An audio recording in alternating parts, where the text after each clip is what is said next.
पेट, पित्त एवं लीवर की समस्या और समाधान के नए वीडियो को देखने के लिए गैस्ट्रो लीवर के यूट्यूब चैनल को सब्सक्राइब करें और बेल आइकन को प्रेस करें।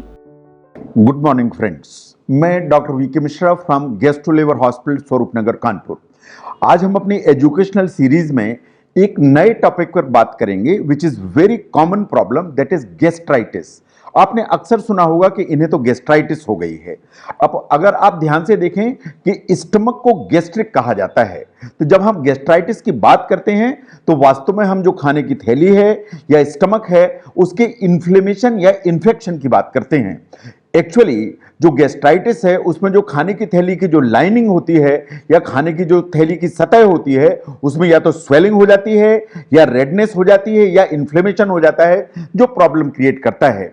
नाउ डोमिनेंटली अगर हम देखें तो इसके जो भी सिम्टम्स आएंगे वो हमेशा नाभि से ऊपर के एरिया में आएंगे। एंड जहां तक कारणों का सवाल है कि क्यों होती है gastritis, there are variety of causes जिनके बारे में आज हम बात करेंगे। नाउ सबसे पहले देखिए कि गैस्ट्राइटिस कितने प्रकार की होती है। अगर हम ध्यान से देखें तो गैस्ट्राइटिस दो प्रकार की होती है इनिशियली, इन द सेंस कि you can have acute gastritis जो सडनली आ जाती है। जो सडन गैस्ट्राइटिस आती है वो अपने आप ठीक भी हो जाती है या थोड़े बहुत ट्रीटमेंट से ठीक हो जाती है, which is known as acute gastritis. And ये ट्रीटमेंट को बहुत अच्छा रिस्पॉन्ड करती है। जो दूसरी है that is basically chronic gastritis या जो लंबे चलने वाली गैस्ट्राइटिस है, जो लंबे समय तक चलती है, जो लंबा ट्रीटमेंट मांगती है। इन कभी कभी इसको ट्रीट करना डिफिकल्ट हो जाता है एंड इन द सेंस कि it may require medicine for a long time. Now जो दूसरा कैटेगराइजेशन है जिसमें हम डिफरेंशिएट करते हैं इज बेसिकली दो। Number one, you can have erosive gastritis जिसमें आपके जो खाने की थैली है उसमें छोटे छोटे छाले हो जाते हैं। अगर ये छाले ठीक नहीं हुए तो धीरे धीरे सुपरफिशियल अल्सर्स हो जाते हैं जिसके चलते आपको काफी सारा दर्द होता है। इनसे आपको ब्लीडिंग भी हो सकती है और ब्लीडिंग होकर आपको खून की उल्टी भी हो सकती है। This is known as erosive gastritis. अगर इसे आप ट्रीट नहीं करते हैं तो अल्टीमेटली इसमें अल्सर्स डेवलप होंगे छोटे छोटे और ब्लीडिंग होने का खतरा हमेशा बढ़ जाएगा। दर्द हमेशा इरोजिव गैस्ट्राइटिस में ज्यादा होता है। नाउ दूसरी इज नॉन इरोजिव गैस्ट्राइटिस। जो नॉन इरोजिव गैस्ट्राइटिस है इसमें खाने की जो थैली है उसकी जो सतह है उसमें कोई छाले नहीं होते, उसमें कोई अल्सर नहीं होते। खाने की थैली की जो सतह है उसमें रेडनेस हो जाती है, वो मोटी हो जाती है, थिकनिंग हो जाती है।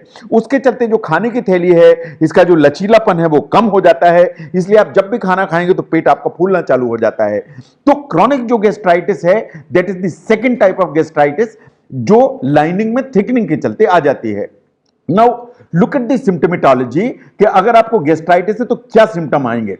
जो सिम्टम्स हैं वो इस पे डिपेंड करता है कि आपको एक्यूट है कि क्रॉनिक है, बट मोस्टली जो भी सिम्टम्स हैं वो अपर एब्डोमेन में होंगे या नाभि से ऊपर के एरिया में होंगे। एक अनकंफर्टेबल बर्निंग आपको कंटिन्यूअसली महसूस होगी या एक नाइंग सेंसेशन, लगातार आपको ऐसा लगेगा कि यहां पे दर्द बना हुआ है, सोरनेस बनी हुई है, ऐसा लगेगा लगातार जैसे कोई चीज पकी हुई सी है अंदर नाभि के ऊपर के हिस्से में। लेकिन इसके अलावा आपको कुछ और सिम्टम्स आएंगे जिन पर ध्यान देने की जरूरत है। आपको डकारें आएंगी, कुछ भी खाना खाएंगे तो पेट फूलेगा, आपकी भूख कम होगी, आपको जी मिचलाएगा, आपको वॉमिटिंग भी हो सकती है। एंड थोड़ा सा भी खाना खाएंगे तो आपको एक फुलनेस की फीलिंग आएगी। तो ये जो सब सिम्टम्स हैं वास्तव में एक गैस्ट्राइटिस की तरफ इंडिकेट करते हैं। लेकिन जैसा मैंने पहले भी कहा कि अगर आपको इरोजिव गैस्ट्राइटिस है एंड आप उसको ट्रीट नहीं कर रहे हैं तो आपके खाने की थैली में छाले हैं, उसमें जख्म हुए हैं या अल्सर जैसे बने हुए हैं तो आपको सडनली खून की उल्टी हो सकती है। खून की उल्टी होने के अलावा अगर खून रिसेगा तो आपको जो लेटरिन है वो काले रंग की हो जाएगी। अगर आपको ब्लड लॉस ज्यादा हो गया इन द सेंस कि आपको लेटरिन भी ज्यादा हो गई, उसमें ब्लड भी निकल गया या वॉमिटिंग में भी ब्लड निकल गया, तो ब्लड लॉस के सिम्टम्स दिखाई देने लगेंगे। आपको थकान रहेगी, आपकी सांस फूल सकती है, आपको चक्कर आ सकते हैं, आपको लगातार ऐसा लगेगा कि मुझे कमजोरी लगी हुई है। और कोई भी आपको देखेगा तो वो बता पाएगा कि आप बहुत पीले पीले दिखाई दे रहे हैं क्योंकि आपको खून की कमी हो जाएगी। अगर आपको खून की कमी है तो आप चलेंगे तो आपकी धड़कन तेज हो जाएगी, टैकीकार्डिया हो जाएगी और आपको घबराहट होगी। नाउ अगर आपको क्रॉनिक गैस्ट्राइटिस है तो जो क्रॉनिक गैस्ट्राइटिस है वो इस तरह के सिम्टम्स लेके तो नहीं आती कि छाले बना दे या इरोजन्स बना दे। लेकिन प्रॉब्लम ये है कि अगर क्रॉनिक गैस्ट्राइटिस लंबे समय तक जो चलती चली जाती है तो ये गैस्ट्रिक अल्सर डेवलप करने की ताकत रखती है, नंबर वन। नंबर टू, इसमें से जो ब्लड है बहुत धीरे धीरे लीक होता है, इसके चलते आपको आयरन डेफिशिएंसी एनीमिया हो जाता है। नंबर तीन, अब जो क्रॉनिक गैस्ट्राइटिस अगर बहुत लंबे समय तक परसिस्ट करती है तो ऐसा माना जाता है कि इसमें गैस्ट्रिक कैंसर या खाने की थैली के कैंसर होने की जो संभावना है वो काफी बढ़ जाती है। इसलिए एक्यूट इरोसिव जो गैस्ट्राइटिस है उसकी अपनी प्रॉब्लम्स हैं और जो क्रॉनिक गैस्ट्राइटिस है उसकी अपनी प्रॉब्लम्स हैं। दोनों की जो problems they are important and उस पर ध्यान देने की जरूरत है। Now look at the causes कि क्यों होती है gastritis. Now there are multiple causes but हम मोटे मोटे जो कॉजेस हैं उनकी बात करेंगे। जो सबसे इंपॉर्टेंट कॉज है is basically the Helicobacter infection. Helicobacter infection जो डेवलपिंग कंट्रीज है like India, it's a very very common infection and it's important. ये डेवलपिंग कंट्रीज में ज्यादा है, ये पुअर हाइजीन के चलते होता है, ये ओवर क्राउडिंग के चलते होता है। ये सही बात है कि ये इंट्रा फैमिलियल स्प्रेड है इन द सेंस कि आपके घर में किसी एक को अगर हेलिकोबैक्टर इन्फेक्शन है तो पूरे घर के लोगों को हेलिकोबैक्टर इन्फेक्शन खाने की थैली में होने की संभावना है और गैस्ट्राइटिस होने की संभावना है।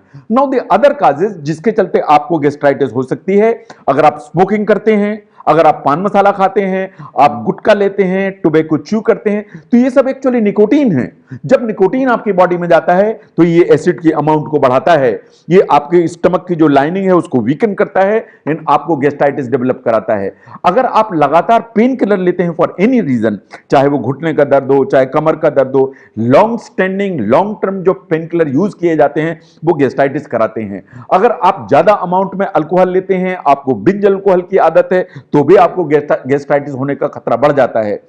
हेलिकोबैक्टर के अलावा there are certain other infections also, they may be bacterial, they may be viral, they may be fungal, वो भी आपको गैस्ट्राइटिस करा सकते हैं। आपने कई बार सुना होगा कि इन्हें तो वायरल गैस्ट्राइटिस हुई हुई है, तो viruses also including the corona virus is implicated in gastritis. Now और भी कुछ काजेज हैं जो रेयर हैं बट मैं समझता हूं कि आपकी जानकारी में होनी चाहिए कि अगर आपको बर्न हुआ, जैसे जो बर्न हो जाता है बॉडी में, तो गैस्ट्राइटिस के चांसेस बढ़ जाते हैं। किसी भी इंजरी हुई तो गैस्ट्राइटिस के चांसेस बढ़ जाते हैं। अगर रेडिएशन होता है बॉडी में, आप कोई भी अंडर मेजर कोई सर्जरी आपकी होती है तो आपको गैस्ट्राइटिस के हमेशा चांसेस बढ़ते हैं। साइंस ऐसा मानती है कि आपको कोई भी लॉन्ग टर्म इलनेस है, चाहे वो लीवर की हो, चाहे रेस्पिरेशन की हो, चाहे किडनी की हो, जितनी भी लॉन्ग स्टैंडिंग इलनेसेस हैं वो आपको गैस्ट्राइटिस होने के एक जो खतरा है वो बढ़ाती हैं। Now there are two more things which I want you to understand. एक एनीमिया होता है जिसे कहते हैं पर्नीशियस एनीमिया। जो पर्नीशियस एनीमिया है उसमें भी खाने की थैली में डैमेज होता है और गैस्ट्राइटिस हो जाती है, उस पर हम बाद में बात करेंगे। नंबर 2, अगर खाने की थैली में पलट के पित्त आने लगता है जिसे बाइल कहते हैं। नॉर्मली बाइल हमारी खाने की थैली में नहीं होता, हमारी खाने की थैली में एसिड होता है। जो बाइल है वो स्मॉल इंटेस्टाइन में होता है, लेकिन अगर वो पलट के आने लगता है तो बाइल रिफ्लक्स गैस्ट्राइटिस डेवलप हो जाती है जो आपको प्रॉब्लम क्रिएट करती है। नाउ एक बार अगर क्लिनिकली मुझे ऐसा लगता है कि आपको गैस्ट्राइटिस जैसी प्रॉब्लम है तो उसके डायग्नोसिस के लिए मैं क्या करूंगा। You see, clinical examination is very important and possibly the clinical examination alone आपकी डायग्नोसिस को बना देता है। इसके बावजूद हमें कुछ ब्लड टेस्ट की जरूरत पड़ती है। हम कंप्लीट ब्लड काउंट कराते हैं इस चीज को देखने के लिए कहीं आपको एनीमिया डेवलप तो नहीं हो गया है। हम आपके आयरन प्रोफाइल करा के देखते हैं कहीं ऐसा तो नहीं है कि स्लो ब्लड लॉस के चलते आपकी बॉडी के अंदर आयरन की कमी हो गई है। हम आपको विटामिन B12 की लेवल करा के देखते हैं कि कहीं आपको पर्नीशियस एनीमिया डेवलप तो नहीं हो गया है। हम आपका ब्लड टेस्ट कराते हैं फॉर हेलिकोबैक्टर पाइलोरी एंटीबॉडीज के लिए कि कहीं ऐसा तो नहीं है कि ये इंफेक्शन है, उसकी एंटीबॉडीज आपके ब्लड में हैं। नाउ जो सबसे इंपॉर्टेंट इन्वेस्टिगेशन है जो गैस्ट्राइटिस में जरूरत पड़ती है, that is basically upper GI endoscopy. Upper GI endoscopy possibly is the gold standard investigation जिसकी जरूरत पड़ती है हमें गैस्ट्राइटिस में। जब हम अपर जीआई एंडोस्कोपी करते हैं तो हम 3 चीजों पर ध्यान देते हैं। नंबर 1, पूरी की पूरी सतह, पूरी की पूरी सरफेस, पूरी की पूरी स्टमक को एक थॉरोली हम एग्जामिनेशन करते हैं। नंबर 1। नंबर 2, हम उसमें से कुछ पीसेस निकालते हैं for the examination of the Helicobacter pylori जिसे हम कहते हैं रैपिड यूरिएज टेस्ट। नंबर 3, हम कोई भी ऐसा सस्पिशियस एरिया है जहां मुझे लगता है कि इसमें कोई इस तरह की प्रॉब्लम हो सकती है कि जिसमें मैलिग्नेंसी स्टार्ट होने वाली होती है, तो हम उस एरिया से भी कुछ टुकड़े निकालते हैं फॉर हिस्टोपैथोलॉजिकल एग्जामिनेशन। क्योंकि जैसा मैंने पहले भी कहा कि अगर क्रॉनिक गैस्ट्राइटिस लंबे समय तक चलती चली जाती है तो आपको गैस्ट्रिक कैंसर होने की संभावना हमेशा बढ़ जाती है। अगर ऐसा है तो मैं जब एंडोस्कोपी करूंगा तो बायोप्सी करूंगा, उसकी हिस्टोपैथोलॉजी कराऊंगा और उसको देखूंगा कि कहीं और कोई प्रॉब्लम तो नहीं है। Now there are certain non invasive test जैसे ब्रेथ टेस्ट। ब्रेथ टेस्ट भी किया जाता है फॉर हेलिकोबैक्टर पाइलोरी।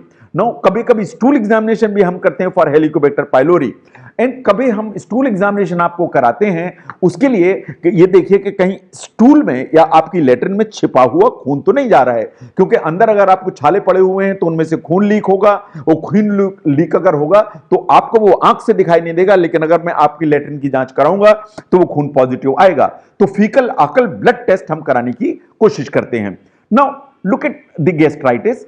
गैस्ट्राइटिस ऐसा नहीं है कि ये इस तरह की प्रॉब्लम है कि जिसकी डायग्नोसिस एकदम बिल्कुल स्ट्रेट फॉरवर्ड है या सामने पड़ी हुई है। बहुत सारी ऐसी दूसरी प्रॉब्लम्स हैं जो कंफ्यूज करती हैं। वो क्या प्रॉब्लम कंफ्यूज करती हैं? नंबर 1 इज द GERD, कि अगर आपको बार बार रिफ्लक्स हो रहा है, खट्टी डकारें आ रही हैं, वो कंफ्यूज करती है। अगर आपको पेट में पेप्टिक अल्सर है तो वो गैस्ट्राइटिस से कंफ्यूज करता है। अगर आपको गाल ब्लैडर में स्टोन डेवलप हो रहा है, इवन गाल ब्लैडर में अगर कोई कैंसर जैसी चीज भी बन रही है तो वो गैस्ट्राइटिस से कंफ्यूज करती है। अगर आपको खाने की थैली में कैंसर डेवलप हो रहा है तो वो गैस्ट्राइटिस से कंफ्यूज करेगी। एंड इसके अलावा बहुत सारी प्रॉब्लम्स जैसे गैस्ट्रोपैरेसिस है, जिसमें खाने की थैली की स्पीड कम हो जाती है, या for that matter even chronic pancreatitis है। तो ये प्रॉब्लम्स कुछ हैं जो वास्तव में गैस्ट्राइटिस से कंफ्यूज करती हैं। तो जब भी हमें गैस्ट्राइटिस जैसी प्रॉब्लम आती है तो 1, we have to confirm that you have gastritis. 2, we have to exclude you do not have all these things, क्योंकि ये हमेशा कंफ्यूज करती हैं with gastritis. Now there are 2 things which you need to understand, that कभी कभी जो angina है या जो कार्डियक प्रॉब्लम है वो हमेशा गैस्ट्राइटिस जैसा सिम्टम लेके आ जाती हैं in middle of the night. तो इसलिए अगर middle of the night all of a sudden आपको यहां पे सिम्टम्स आ रहे हैं जो गैस्ट्राइटिस सजेस्ट करते हैं, तो हार्ट पर हमेशा आपको एक शंका होने की जरूरत है। Now pregnancy, in the initial phase of the pregnancy, in the first trimester, you can have features almost like जैसे कि गैस्ट्राइटिस होती है। Then the females, अगर आपको sudden onset गैस्ट्राइटिस है तो हमें हमेशा देखना पड़ता है कि कहीं आपको अर्ली प्रेगनेंसी तो नहीं है। हमें हमेशा देखना पड़ता है कहीं ये जो सिम्टम्स हैं ये कार्डियक तो नहीं है। नाउ एक बार अगर मैंने डायग्नोज किया कि आपको गैस्ट्राइटिस है तो मैं उसे ट्रीट कैसे करूंगा? आप जानते हैं कि सबसे पहले तो हमें अंडरलाइंग काज को ही अलग करने की जरूरत है। अगर आप दर्द निवारक दवाई लेते हैं उसके चलते गैस्ट्राइटिस, तो सबसे पहले उसे बंद करिए, नंबर 1।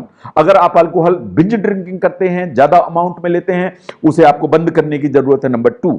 अगर आपको H पाइलोरी का इंफेक्शन है जो डिटेक्ट हो जाता है ऑन एंडोस्कोपी और ब्लड एग्जामिनेशन, तो आपको फिर कुछ एंटीबायोटिक्स लेने पड़ेंगे उस इंफेक्शन के लिए, एंड एसिड सप्रेस करने के लिए आपको कुछ दवाइयां भी दी जाएंगी। इट इज क्वाइट पॉसिबल कि अगर आपको क्रॉनिक गैस्ट्राइटिस है तो medicine may be required for little longer time, but the medicines are there which will help you out. Now जहां तक ट्रीटमेंट का सवाल है, ट्रीटमेंट इज इंपॉर्टेंट, मैं समझता हूं, लेकिन ट्रीटमेंट से ज्यादा इंपॉर्टेंट है कि हाउ टू प्रिवेंट, क्योंकि गैस्ट्राइटिस को प्रिवेंट करना is one of the easiest thing.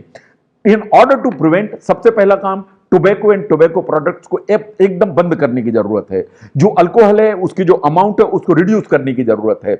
Now अगर आपको पेन किलर्स की जरूरत है तो go for safer pain killers, number 1। कोशिश करिए कि पेन किलर न लेने पड़े, और लेने पड़े तो डॉक्टर की सलाह लीजिए और उन पेन किलर्स को लीजिए विच आर सेफ। और अगर आपको हेलिकोबैक्टर इन्फेक्शन है तो आपको उसको वॉच करने की जरूरत है। नाउ अगर हम हेलिकोबैक्टर को ध्यान से देखें तो इंडिया जैसी कंट्री में या डेवलपिंग कंट्री में ये जो इन्फेक्शन है ऑलमोस्ट चाइल्डहुड में हमारे अंदर आ जाता है। ये basically person to person spread करता है। ये वास्तव में फीको ओरल इन ओरो ओरल जो ना ट्रांसमिशन है। ऐसा कहती है विज्ञान कि अगर हम अपने बच्चों को एक अच्छी हैंड हाइजीन की ट्रेनिंग देते हैं, साफ सफाई की ट्रेनिंग देते हैं, एंड वो सब अगर मेंटेन करते हैं, good practices of good hygiene, तो हेलिकोबैक्टर जैसे इंफेक्शन होने की जो संभावना है वो हमेशा कम हो जाती है। So this is important. Now आपको यह भी देखने की जरूरत है कि जो पानी आप इस्तेमाल कर रहे हैं उसका सोर्स जो है has to be clean. The water has to be filtered. The water has to be non-infective so that helicobacter जैसी infection ना आए। Now जो भी आप चीज खाते हैं उसको properly wash करने की जरूरत है because these are the sources for helicobacter infection. Now जो घर में जब हम होते हैं तो जैसे कॉमन टूथ ब्रश हम यूज करते हैं, कॉमन जो है ना हम अटेंसिल्स यूज करते हैं, ग्लास यूज करते हैं, कप्स यूज करते हैं, ये आपको अवॉइड करने की जरूरत है because these are the ones जिसके चलते हेलिकोबैक्टर फैलता है। एंड ओवरऑल जैसा मैंने कहा कि अगर गुड आप हाइजीन को एक प्रैक्टिस करते हैं तो हेलिकोबैक्टर होने की संभावना हमेशा कम रहेगी। नाउ अगर आप ध्यान से देखें तो जो गैस्ट्राइटिस है basically is unpleasant health condition, ये बात बिल्कुल सही है। इससे डिस्कंफर्ट होता है, इससे क्वालिटी ऑफ लाइफ अफेक्ट होती है, इससे ऊपर की तरफ काफी दर्द समझिए, डकारें समझिए, एक अनइजीनेस कंटिन्यूअसली रहती है, but usually it is short lived and इसे आसानी से ट्रीट किया जा सकता है। यह बात सही है कि आपको कभी कभी टेस्ट की जरूरत पड़ेगी, कभी कभी हमें रिपीट टेस्ट भी कराने की जरूरत पड़ेगी। एंड यह बात सही है कि अगर आपको गैस्ट्राइटिस से बचना है तो लाइफस्टाइल प्लस आपको अपनी हैबिट्स को परिवर्तन करने की जरूरत पड़ेगी। मेरा ऐसा सोचना है कि अगर आप प्रिवेंटिव मेजर्स को ध्यान देंगे, अगर आप हेलिकोबैक्टर जैसी इंफेक्शन से बचे रहेंगे, अगर आप पेन किलर्स को जो ना बहुत जुडिशियसली यूज करेंगे, अगर आप टोबैको अल्कोहल से अपने आप की दूरी बना के रखेंगे, तो मैं समझता हूं कि गैस्ट्राइटिस जैसी जो प्रॉब्लम है ये बहुत नीचे आ जाएंगी या नहीं आएंगी। और अनफॉर्चुनेटली अगर आपको गैस्ट्राइटिस डेवलप होती है तो आपको हमेशा ध्यान देने की जरूरत है कि whether it is acute variety और the chronic variety, because chronic variety over a period of time gastric ulcer और गैस्ट्रिक कैंसर्स में परिवर्तन होने की ताकत रखती है, इसलिए उससे सतर्क रहने की जरूरत है। अगर आप समझते हैं कि ये जानकारी आपके लिए उपयोगी है तो इस वीडियो को जरूर शेयर करिए ताकि ये जानकारी दूसरे लोगों तक भेजी जा सके। मैं doctor VK Mishra from gastro liver hospital. Thank you.